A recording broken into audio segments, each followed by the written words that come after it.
I found out recently that I have no patience for video games anymore. Hello and welcome to Capo TV, the only channel where we know school's a joke and you don't want to be the punchline.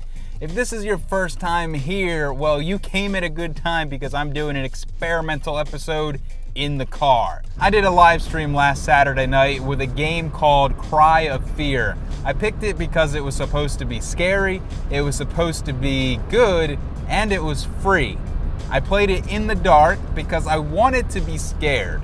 I scare easily, I never finished the original Silent Hill, yada yada yada. Go back and look at that live stream, I explain all of that. By the time I was done streaming that game, I found out that I have no patience anymore for video games of that sort.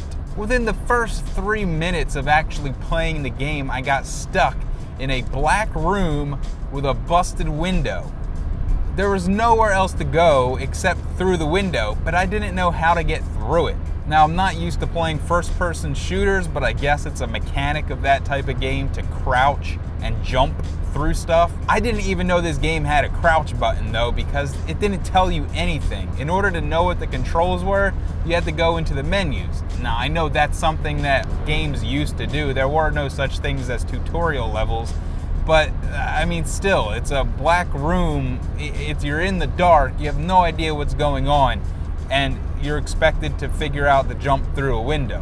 If I had first-person shooter experience, maybe I would have got it right away.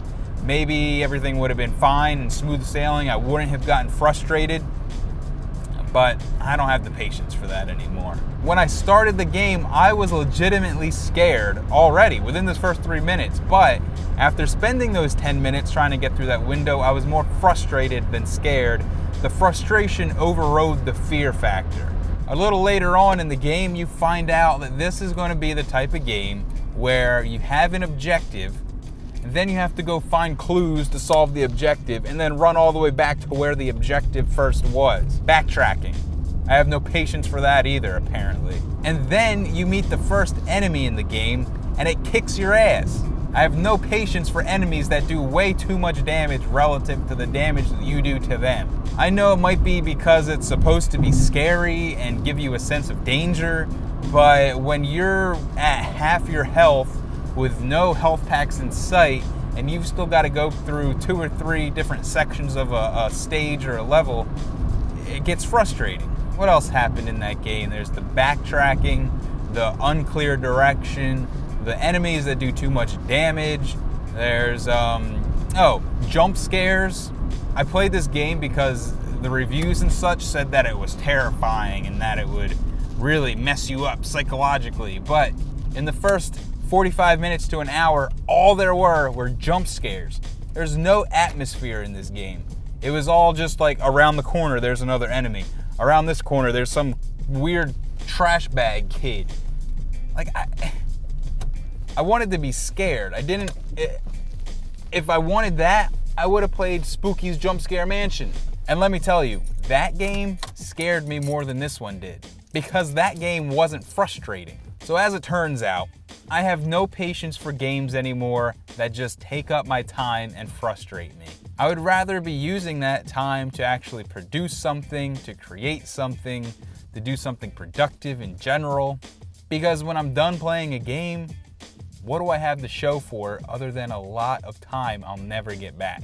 Now, granted, when I was younger, even a couple of years ago, I loved spending 5, 6, 7, 8 hours at a time playing a game. There's not many games that get me like that anymore because I'm always pulled in a different direction thinking, what could I be doing that's better than this? Overall, the point is, I didn't realize I had no patience left for games like this until I played Cry of Fear live in front of a small audience. I rage quit that game because I was frustrated, not scared. Have you reached this point yet in video games, or do you think you'll ever get there?